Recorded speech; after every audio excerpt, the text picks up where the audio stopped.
Hey guys, welcome to the Son of Wonder. The Super Mario Brothers movie has released in theaters, so let's conversationalize, and I have to wear the hat the right way for this one. Let's go!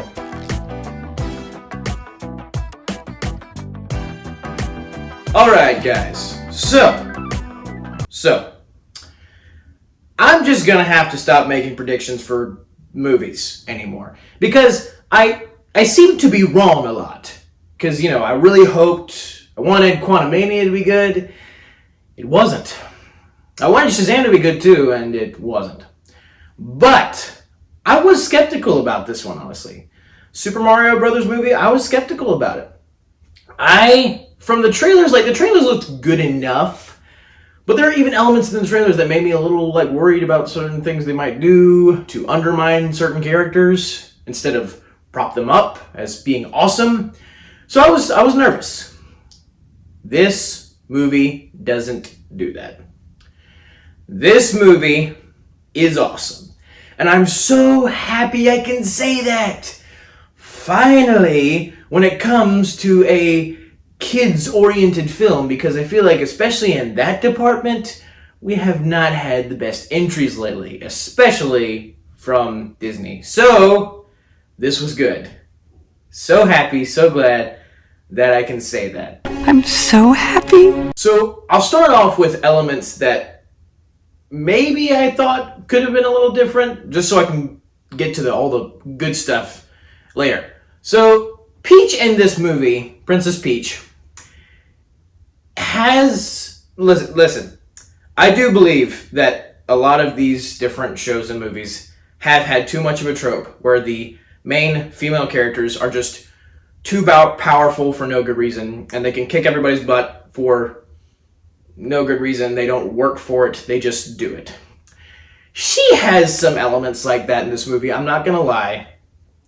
There's a scene where she's trying to help Mario get through this obstacle course so he can prove to her that he's able to come help her find Luigi and rescue him from Bowser in the plot, and she says that she got it first try, but it was only because she was raised in the Mushroom Kingdom. So there is that element of yes, she is pretty good at things, and not any specific detailed character development so we can see her get good at those things.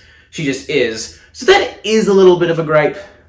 And there's another scene where she's about to go with Mario to the Donkey Kong Kingdom, and all the Toads are like, "Who's that? Who's the Mario?" They're pointing to him and "Who's that?" And she's like, "He's not important."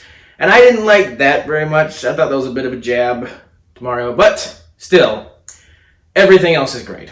Other than that, this movie stays true to the source material. It honors the games. It honors the story. It tells a good, emotional, compelling story.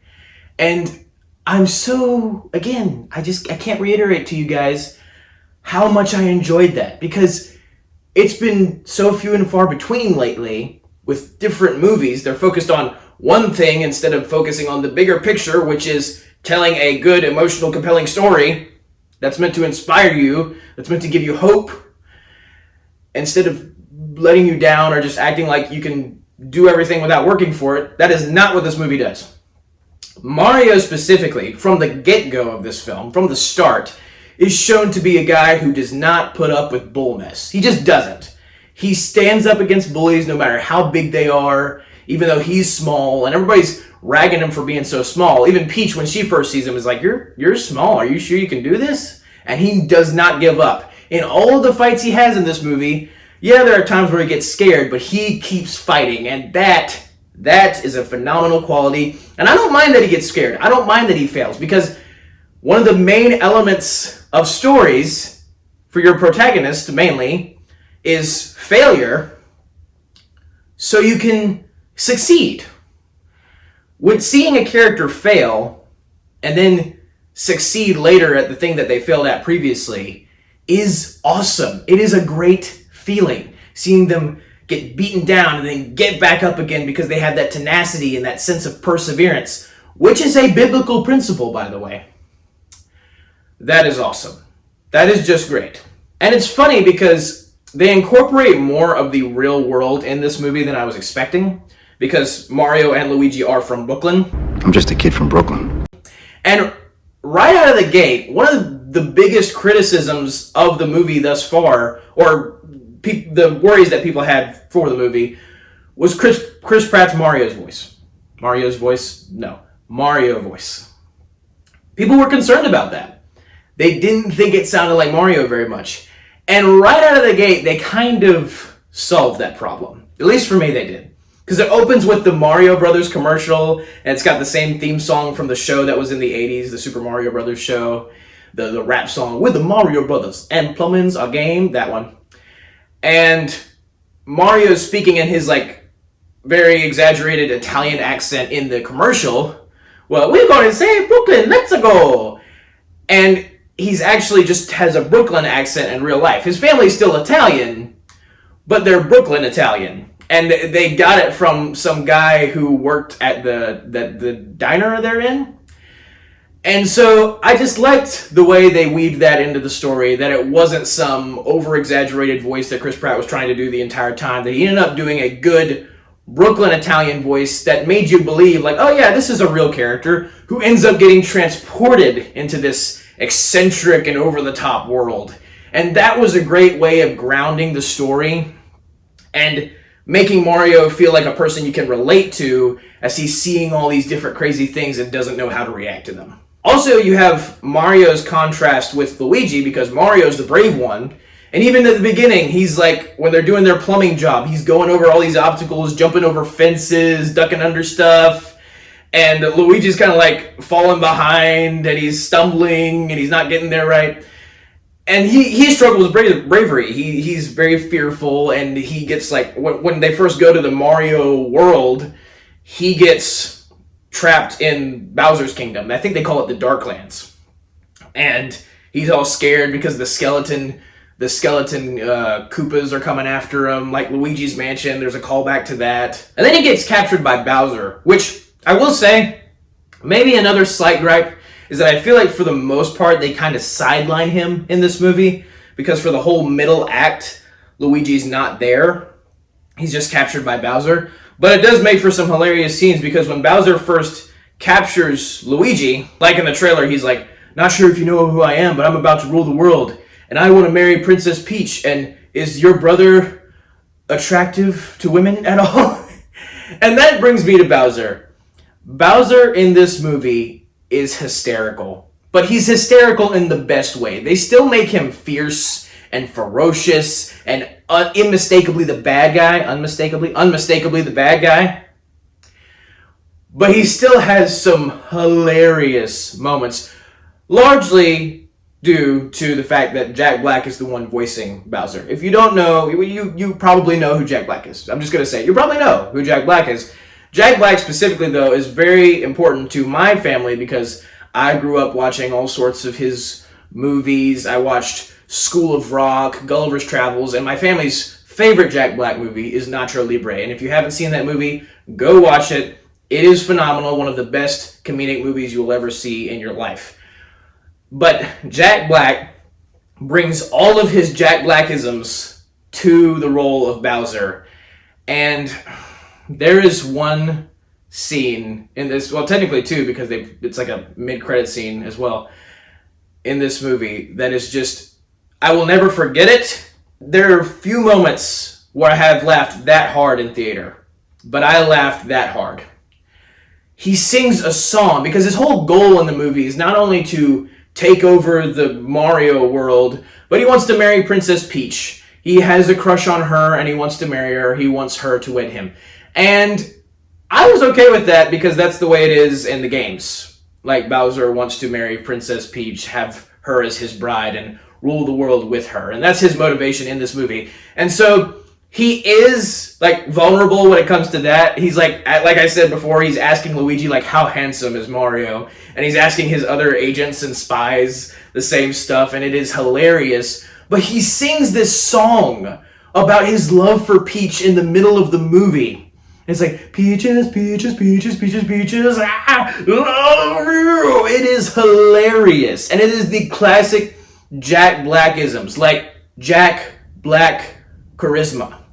in a character. And props to the animation guys for being able to find a way to animate Bowser to feel like Jack Black if he sang this song. Like, they give him the facial expressions, all of the energy as he's like pouring his heart out on this piano, singing this song. And it comes out of nowhere in the movie. And when I first heard the piano, I'm like, are we about to sing a song? Because that's going to get really cheesy.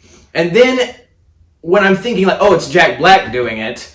Oh, it's Bowser singing it for Peach. It just got better by the second and funnier by the second. And that is exactly what a movie like this is supposed to do. It's exactly what it's supposed to do.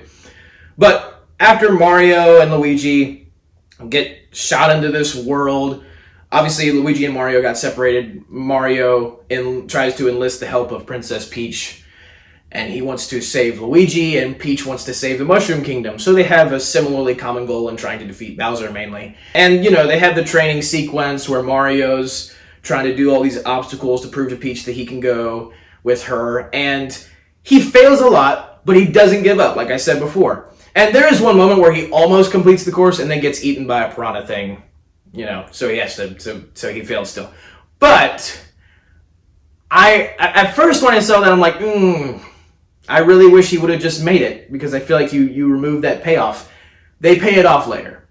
He's able to be a boss and kick all sorts of butt later in the same kinds of obstacles, avoid them, jump on them, classic Mario stuff, with Donkey Kong, with the Mario music playing, and Donkey Kong. Seth Rogen is great as Donkey Kong. I didn't know how that was going to go for sure. Seth Rogen was a good choice in my head to play Donkey Kong. I just didn't know how funny it would be, or how, like... Because Donkey Kong is a very specific character. Like, he's big, bulky character, throwing the barrels down. So, same with Bowser. And they got, you know, Jack Black for Bowser, which is a phenomenal choice. I didn't know exactly how Seth Rogen was going to pair with Donkey Kong, but it worked great. He is such a show-off. And Mario and Donkey Kong's first fight, main fight in the movie, when Mario is trying to beat him so they can enlist the help of Donkey Kong's people to fight Bowser. Mario at first gets his butt kicked. And honestly, even in the trailer, when I saw that scene where Mario starts to fight Donkey Kong and then Donkey Kong just grabs him and starts beating him senseless, I was disappointed in the trailer. I was like, why aren't you letting Mario win? I want to see Mario win. And he wins. It starts out like he's getting beat up. He's not doing very well. And then he keeps getting back up and back up, no matter how much he's getting beat up. And that's just a cool feeling. That's an awesome storyline to see. Because, yes, we've seen it before, but in this day and age, I feel like that is getting a little sour. Anytime they try to do it, it doesn't resonate very well. In this movie, it does. Because he has a whole story arc in this movie of, like, everybody's picking on him for being small. His dad doesn't believe in him. His family isn't very supportive of Mario's decision to start his own plumbing business with Luigi. They think Mario's making a terrible life choices. And he's just getting dragged down by all of this. But he, in his mind, knows that, like, no, I can do it. I'm strong enough. Even though I'm small, I'm strong enough. And it really is a David and Goliath kind of story, where Mario's the little guy, and he's coming across all these big people, but he doesn't back down, and he keeps fighting them, and he beats them. And he beats them with the power-ups. The nods to the game in this movie are done so perfectly, because he has all the power-ups. There's Tanuki Mario. There's the one where he's dressed like a cat, which is the one he uses to beat Donkey Kong. I don't think he ever does Flame Mario in this movie, but Peach and Donkey Kong do. So yeah, there's all those awesome callbacks. And it also shows Mario has some honor to it, because Donkey Kong is about to fall into the abyss after Mario beat him senseless in the cat costume. And he grabs Donkey Kong's tie and he like pulls him back up. And he doesn't allow him to fall. I think that's also a great show of character. And it's those subtle things that really make you appreciate a character more and want to spend more time with them.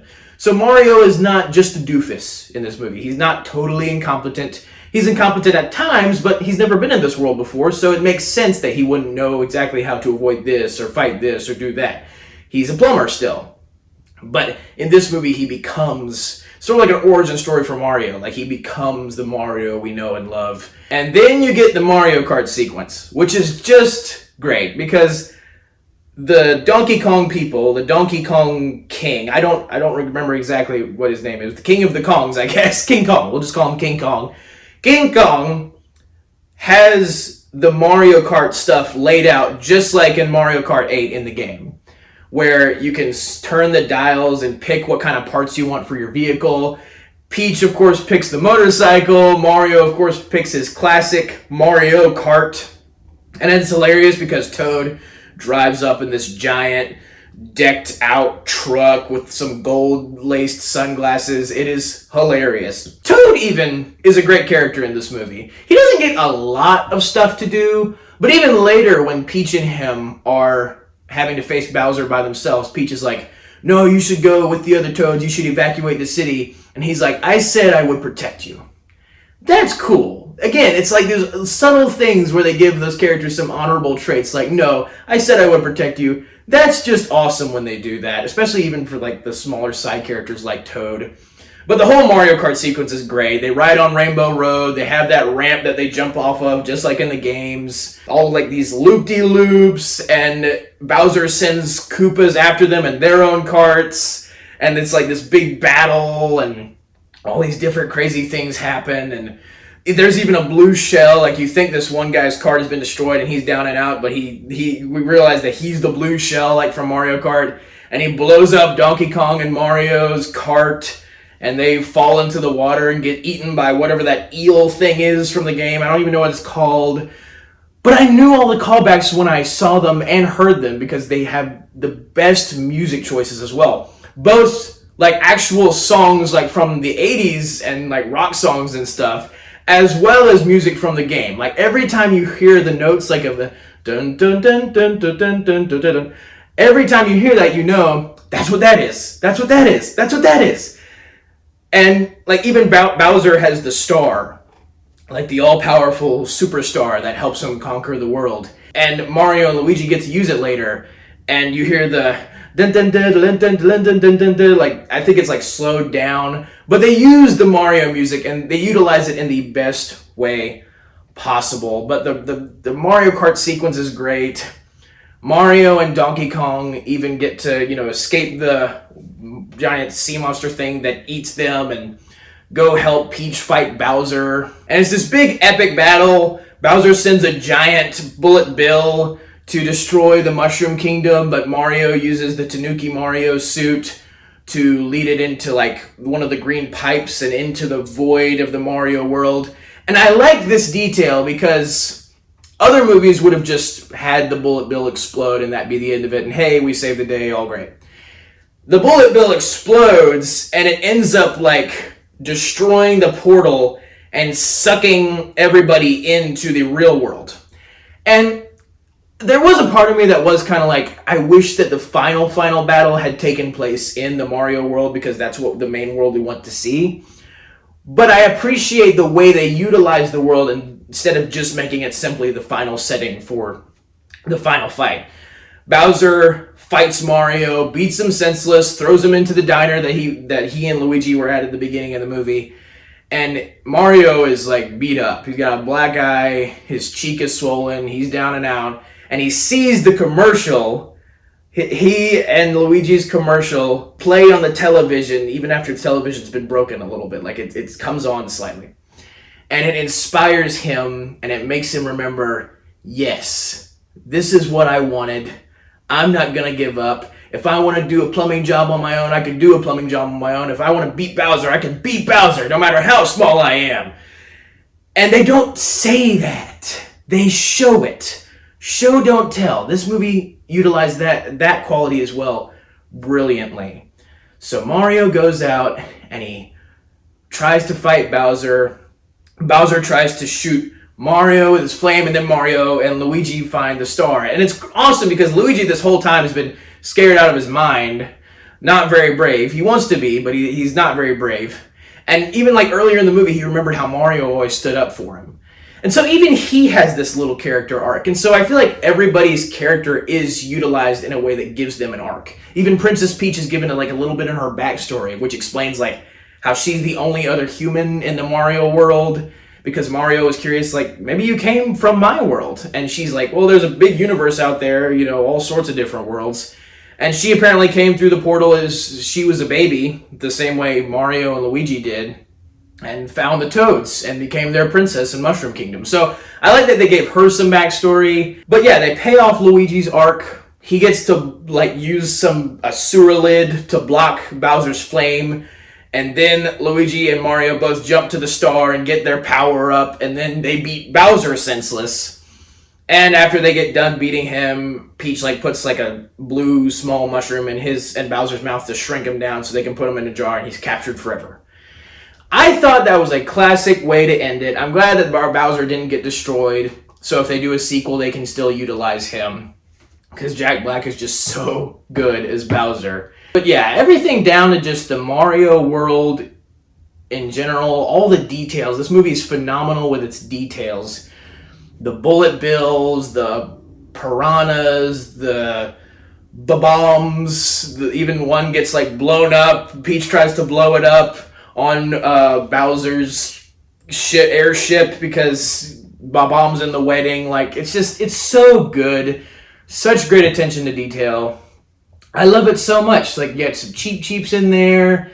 And it really feels like a world. It feels like a whole new world. It feels like a whole other universe that these characters are brought in. And it feels like you're being brought to the universe with Mario and with Luigi. So I thought it was great. I thought it was a great time at the movies. My little brother deeply enjoyed it. Also, one last thing to mention here, this tugged at my heartstrings a bit, is Mario's dad, specifically, at the beginning of the movie, was like one of the least supportive of his family members. He's like, I can't believe you even dragged your brother down with you doing this stupid plumbing job on your own. Now you don't even have a steady job. What's wrong with you, basically? And that really brings Mario down. But after Mario's parents see Mario and Luigi fight Bowser, see him beat him, which is another great use of the real world setting for the final fight, his dad specifically, comes up to Mario and hugs him. He's like, son, I'm so proud of you. You did great. And instead of humiliating the dad in that moment, instead of calling him a jerk, instead of tearing him down for tearing Mario down, Mario's like, you could tell he's like very appreciative and like he feels great love for his dad in that moment. He's like, thanks, Dad. That tugs at my heartstrings a lot, again, because I had a great relationship with my dad. And I feel like we need more relationships about sons and fathers put in a positive light in movies nowadays, because there's not nearly enough. They used to do it, but now they don't as much. And I really just appreciated that little tidbit of goodness from this movie. So thank you guys for watching. Have a very blessed day. May the Lord be with you. May the Force be with you. Goodbye. And that's a wrap.